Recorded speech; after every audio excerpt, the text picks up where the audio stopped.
This is Viva Fry. I'm Dr. Peter McCullough. This is Tom Luongo. This is Chuck Prodnick. This is Alex Kreiner. Hey, this is Brad Wall. This is JP Sears. Hi, this is Frank Peretti. This is Tammy Peterson. This is Danielle Smith. This is James Lindsay. Hey, this is Brett Kissel, and you're listening to the Shaun Newman Podcast. Welcome to the podcast. Happy Thursday, folks. Yeah, no throwback this week. I decided that I'm ready to go. Let's get her rolling. So we got an interesting one on tap for you today. Before we get there, though, the number of ounces of silver needed to buy an ounce of gold now at near 30-year highs. Silver is a bargain price when compared to gold, and it's perfect time to protect a portion of your savings with silver. And Silver Gold Bull has a wide variety of best value silver for every budget. Simply text or email Grahame for details. It's all down in the show notes. Whether you are a seasoned investor or new to precious metals, Grahame will work with you to answer your questions and recommend the best products to meet your investing goals. Just head to silvergoldbull.com or .ca. Make sure on any purchase to reference the Shaun Newman podcast. When it comes to plumbing and heating, Guardian Plumbing and Heating have been keeping homes, farms, and businesses running smoothly since 2010. And for the farmers out there, Guardian's efficient grain dryers and Guardian power stations aren't just available here, they're available all across Canada. The power station is an absolute game changer, giving you 2-for-1 utilities, heat, and electricity from the same reliable system. It's an innovative way to keep your operation running efficiently and to save on energy costs. Just head to guardianplumbing.ca. They've been protecting their customers from the unexpected through innovative solutions. You have Ignite Distribution in Wainwright, Alberta. They're a high service supply company based in Wainwright, Alberta, specializing in automotive parts and a wide range of additional products, including safety equipment, welding supplies, fasteners, janitorial items, and they operate as a Napa Auto Parts retailer. The company has recently, not recently anymore now, but they've got a new location, 15,000 square foot facility, fully stocked to meet your needs efficiently, and that is Shane Stafford. So if you're looking for a solid individual to help meet your business needs, reach out to Shane, 780-842-3433. Substack, if you haven't subscribed, free to do so. And for all you Substack lovers going, where has Shaun been? No worries. We got a Substack coming up Sunday, and you can get caught up on all things podcast related on there, and some behind the scenes for some paid subscribers of that as well. But you don't have to pay. Not blowing your emails up, but we do. We're trying to put out one a week, and now that we're back, it's August. We're going to make sure that that's coming out on Sundays. So feel free to go down in the show notes and subscribe on the Substack and get some valuable information coming there. Cornerstone 26. We're inching closer. I know I say this all the time. We're inching closer. And the podcast studio, we're inching closer. I hate to give dates because I just seem to miss the dates when it comes to those two things, but they are in the works. And if you want to get involved in the new studio, skills, labor, materials, money, become a name on the wall. I do. Got some limestone that's been engraved, and it looks pretty freaking cool. I'm not going to lie. And if you want to have your name put in the stone, well, reach out to me, and my number's down in the show notes. Would love to have a discussion on maybe some different ways you can become part of that wall. If you're listening or watching on Spotify, Apple, YouTube, Rumble, X, make sure to subscribe. Make sure to leave a review. Make sure to hit retweet and let other people find the podcast. Appreciate all your help on it. All right, let's get on to that tale of the tape.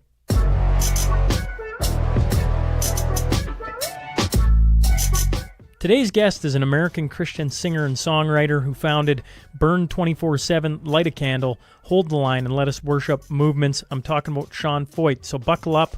Here we go.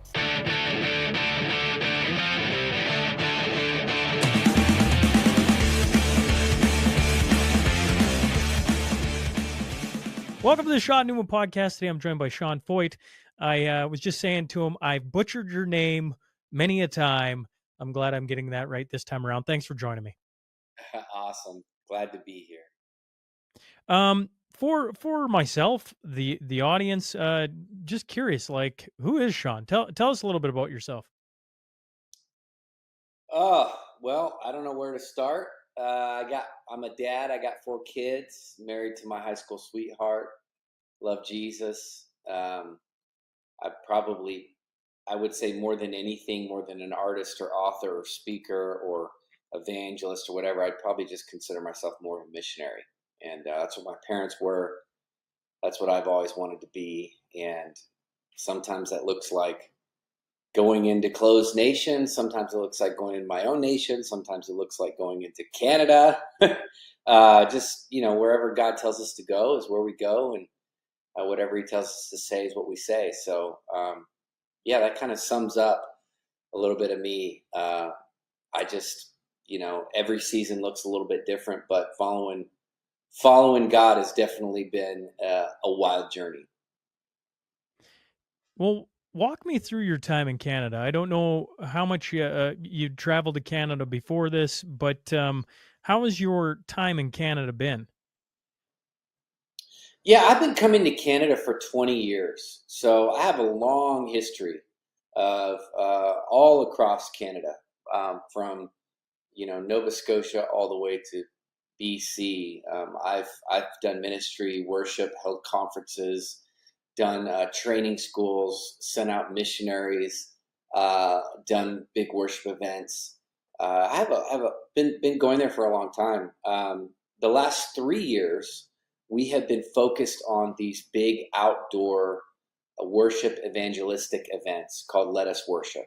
Started in the pandemic 2020, in response to the lockdowns and the kind of tyrannical government overreach that we experienced in America. We really began to push back. And, I think initially it's a lot of freedom of religion, a lot of just standing up for free expression and against really unconstitutional laws and mandates.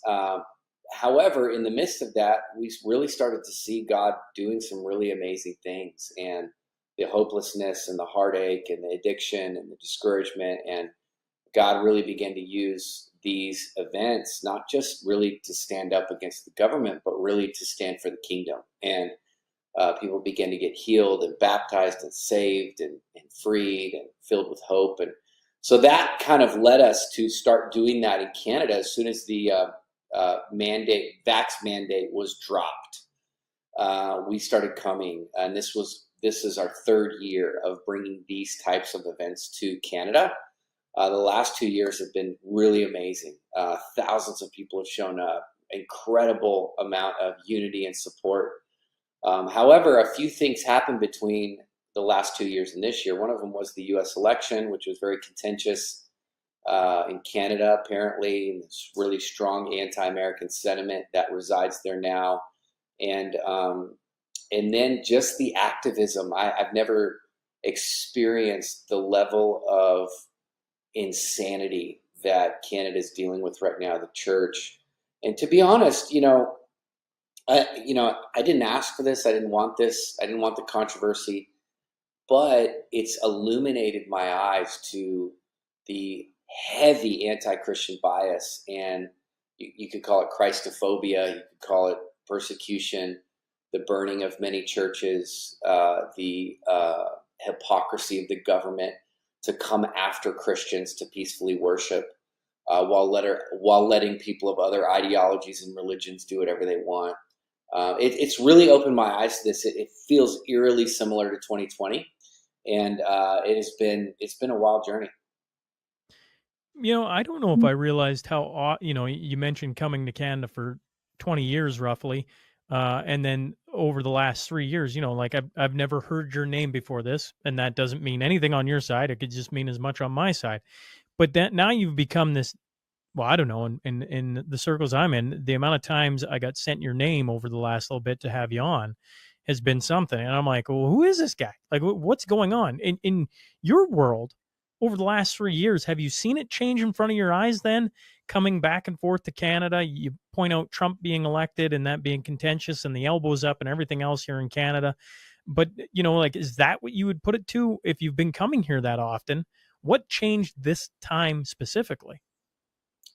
Yeah, I think that I definitely think the election played a part in that. I think the trade war. I think and really the media, man. The media in Canada is straight up demonic. I mean, it is like, and I thought ours was bad. I mean, we fought obviously against our media and the leftist liberal bias, but as far as I know, and you can correct me if I'm wrong, is much of it is state funded. And so it's kind of starting to look like the government and media are all together and they're pushing their agenda. You were talking about how you hadn't heard of me before, and we had some pretty good traction in the last years. I mean, we had, like I mentioned, thousands of people at almost every outdoor venue. But what happened this time is that the government officials, city officials, the media in bed together to silence the sound of peaceful Christians worshiping. And, they can call it mega and hate speech and bigotry and all this stuff. But I mean, I have all of these events. Like, we do Facebook Lives. We have a YouTube channel. We have all of this stuff that anybody can go and watch and see what happens. I mean, we were in Toronto because it got canceled, 6 venues in a row. So we went to a church in Toronto, had thousands of people there, live streamed the whole thing just so people could see, the media could see what it is that we do, how do we talk, what's the message that we're bringing to the nation. And it's not any of those things they're saying. So I am so bewildered at the indoctrination and the brainwashing of so many people in Canada at the hands of the media and the government. And it exposes a lot, not just to me and not just to people in your country, but literally to the world. I mean, this was a global story 2 weeks ago, and I was getting calls from leaders all over the world being like, what the heck is happening in Canada? Well, welcome to Canada. This has been, you're just one in a long list of people to have venues shut down and have protests. And I think it's just, you're just the newest story of coming in and doing something, them painting you a certain way, and then, all hell breaking loose. I don't know if I could phrase it any different than that. Has media, I know I've seen some different things where like Rebel News is there, but like, I guess when I think of it, I'm thinking the CBC, the CTV, like as the stories progressed, have they at least come around, or are they still painting you in the same picture? I mean, I think that I would actually say it's probably largely an embarrassment because it's kind of like the Streisand effect. They tried so hard to cancel and censor and ban, and it just got bigger. And then, of course, we got attacked by Antifa inside of a church in Montreal, which is horrifying that this even happened in Canada. And that just made it even bigger. And so I think now, you have like these opinion pieces. Well, he's testing the limits of free speech. This is really good. And then, of course, you have kind of the Alberta press and the BC, some of the BC press saying, hey, we need to fight to have these happen. I mean, the amount of people that are not believers, that are not church people, they're just free speech people. And they're like, hold on a sec, like, this should continue on. If you don't want to go, or you don't like this guy, or you don't believe in what he says, then just don't go. But we can't have naked bicycle pride parade festivals all over the streets of our city, or Muslims doing whatever they want to do down the streets of the city, or Hindus or whatever, and then silence peaceful Christians. This is a bad look. And I would agree. I think it is a bad look. Could you walk me through Antifa in Montreal? I'd read the story, but I guess you being in the room and seeing it firsthand, I for the listeners out here in the West, and I mean, I guess all across Canada too, but specifically for us out in the West, can you walk us through this? Yeah, I mean, I think that the short of the story is that we had a venue that was canceled.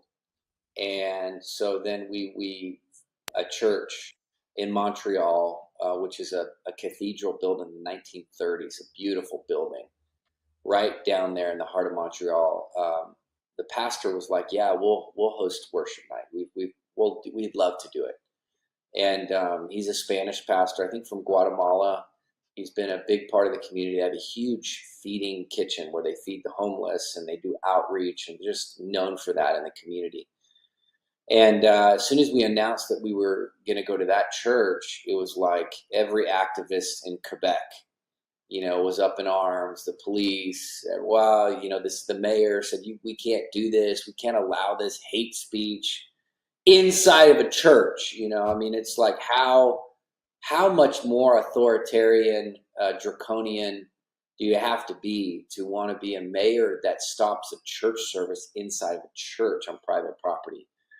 So anyway, waves of police battalions were sent to find out what we were doing, kind of to intimidate us, to have us stop. And I just told the police officers, who were actually really nice, I just said, hey, we're not going to stop doing this. Like, this is let us worship, man. We don't stop for anything. We don't stop for the weather. We don't stop for Antifa. We don't stop for Satanists. We do what God's called us to do. So you're going to literally have to drag me off to prison. Like, you will have to physically remove me. Otherwise, we're going to do this. And so anyway, we continued, and then they kind of had this line around the church where all these activists were. They were just this nasty people, standing up against this. The irony is this, like, it's these people picketing and protesting a Spanish pastor wanting to have a church service. I mean, it's mind-boggling to me. I think the church has like 3 languages: French, Spanish, and English.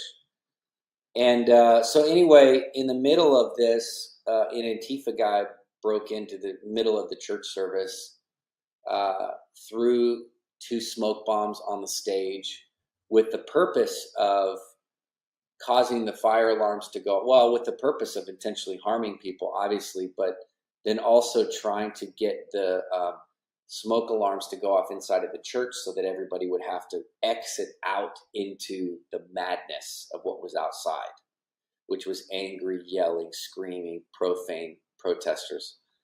Thankfully, the smoke alarm didn't go off. It was a miracle, actually, to be honest. And we kept going. But all of that was captured, recorded. There's all these different angles you can look up of the guy, who he is. We know the picture of who he is. And it doesn't seem like the government in Quebec is interested at all in finding him or prosecuting him. But what they did do was fine the church $2,500 for having a church service. So that to me is mind-boggling and further reveals, they don't go after the protester that attacked peaceful Christians. They go after the church that had a church service.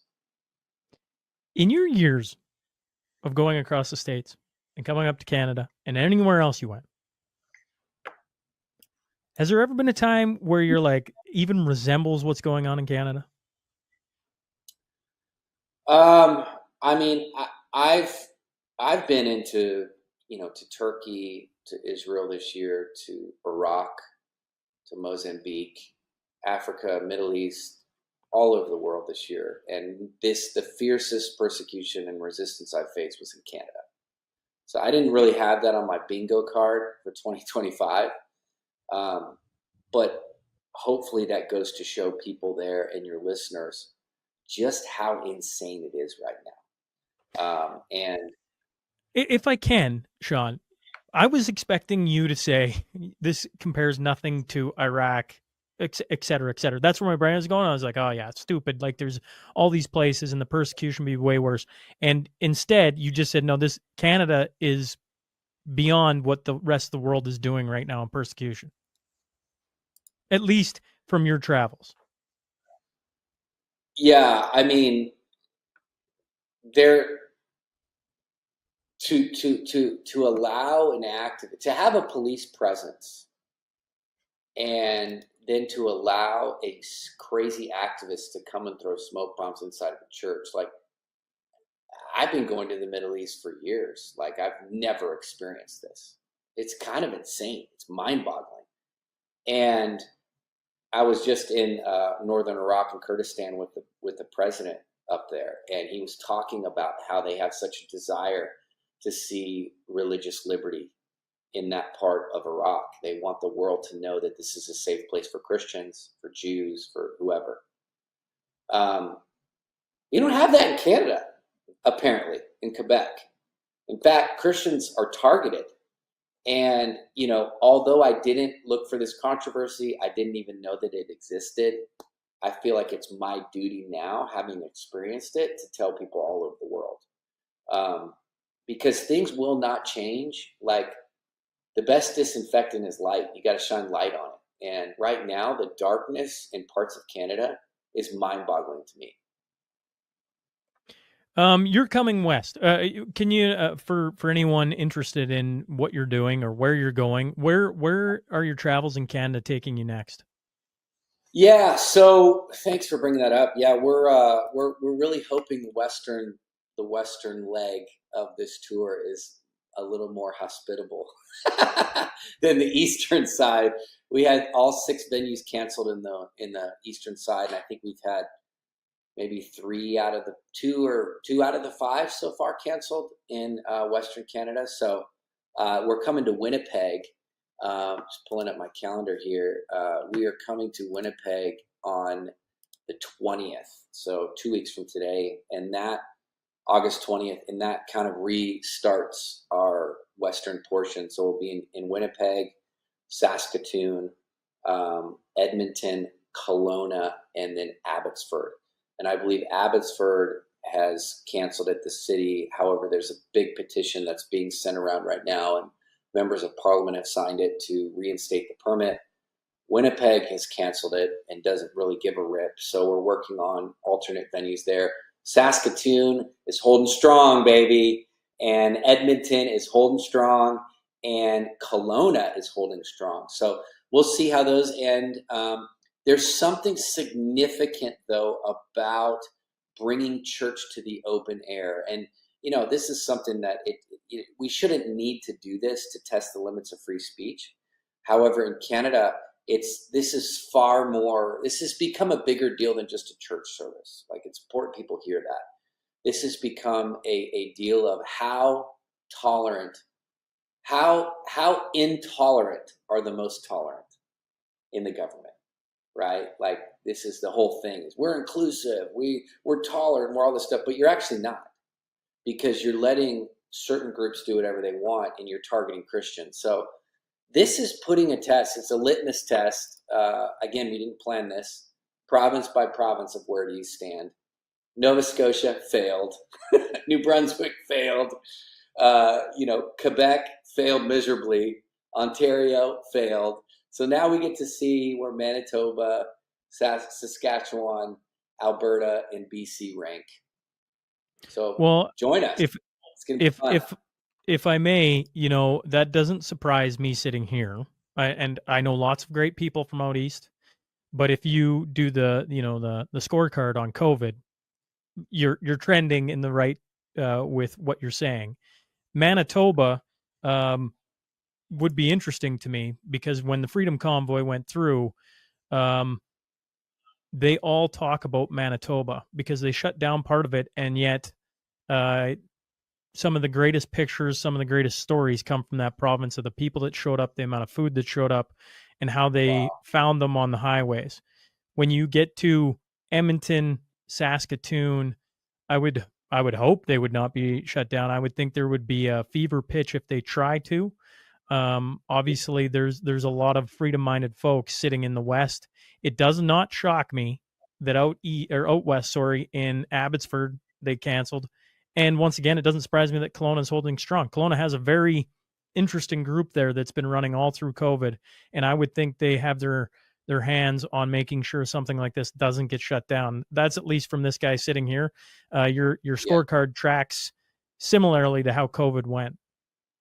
Yeah. Wow, that's very interesting. I'm learning a lot. I'm learning a whole lot about your country. Well, it doesn't shock me what's happening to you, because this has been the state of Canada now for how many years, and it just becomes more and more, I don't know, out in the open, I guess. And you're just one of the many who've come up here, and if you don't land in the right spot, then they shut you down. Yeah. And there's certain venues that have grown thick skin to make sure that they don't get shut down, and there's others that bend immediately. And I guess, with a few minutes remaining, what have they been shutting you down for? Like, that you're going to incite violence? Or is it, I know there's a whole bunch of talk around the permits, and yet I'm like, it's a church that makes zero sense. You don't have a permit every Sunday. So I'm just curious, what is it that they've been shutting you down for? Yeah, I mean, it's all different reasons. I think that, mostly that what they love to say is for health and safety reasons. obviously we have no record of inciting violence or hatred, or like we've never done that. As I said, you can look at my 20-year history of coming to Canada.